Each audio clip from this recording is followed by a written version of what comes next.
Hello again. Of course, another week, another storm in the Northeast here, but we're safely inside and nice and warm. And I'm finishing up a bottle of beautiful wine. It's a Shiraz from South Australia. It's a property we have discussed in the past, a slightly different cuvée. It was their Bella's Garden. This is Lily's Garden from McLaren Vale. The other one was from the Barossa Valley. Now, all these parcels are close to each other, sort of in South Australia. And we talked a little bit about these makers, two friends, two guys who came together 20 odd years ago, I think the first vintage was 2000 or 2001. And they decided to make their own wine, and starting by sourcing a lot of the best wines grapes they could get their hands on. And we've discussed all this if you want to go and look at our video about Bella's Garden from a little over 2 years ago. And the two hands are the two guys, you see that, the two hands. And their garden series is different terroirs in the whole South sort of Australia region, McLaren Vale, Barossa, others. And each one cuvée has the name of one of their children, I think. So you've got Bella, Lily, Max, Charlie, and a couple of others. There are six in total.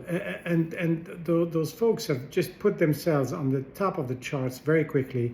I've been having their wines for a while, and I've really always been attracted by the quality, by the depth, by the richness, which is what you want from an Australian Shiraz without being overwhelming, because we know they could have the tendency sometimes, those wines. So this is really more of what I would call traditional Shiraz, 100% Shiraz, really strong, alcoholic, deep, almost, chewable, not necessarily what you would expect if you're looking for a sort of sophisticated Northern Rhone, reticent sort of Syrah, but that's the style, and you gotta love it for what it is. So the Barossa one, which was the Bella's Garden, was really with a red line around the label. This is a blue line now. And now they have these colors. I don't know if they had that back 20 years ago.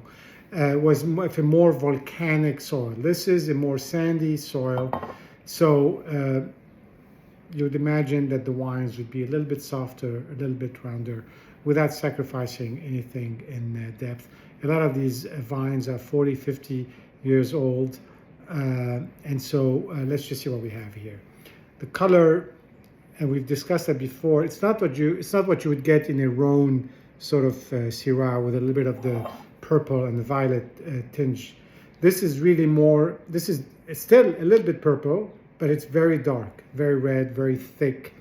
It's 14.8% alcohol, so it's a very alcoholic wine.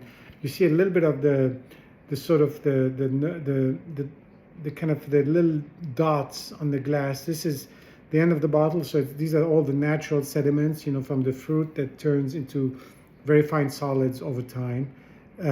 Just one way to show how the wine evolves, and it's all good. There's really no problem with that. It just settles at the bottom of the glass. On the nose, this is an old bottle of wine, so it's already in a little bit of a kind of mellower stage. It's very mellow. There's a lot of plum, whereas the Bella's Garden was more on the cherry and the tannic side. This is more plum and roundness, really, and fruit. Still a lot of fruit for a wine of this age.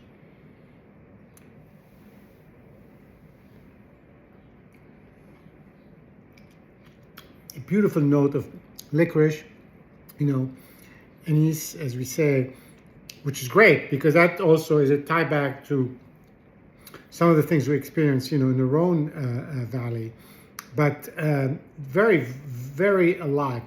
And this is, this bottle has been open for 3 or 4 days, and I think this is the best glass I've had. They've all been good. It's been different sort of stages of stabilizing, of coming all together, no deterioration. It's just that sort of the dark plum, the power the anise.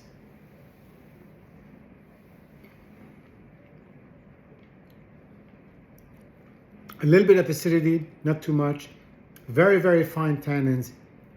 A very nice finish that is, again, not intrusive at all. This is just a beautifully coming together bottle of wine. And again, we discussed that before. These wines are not super expensive in the whole scheme of things, you know, for a high quality Shiraz.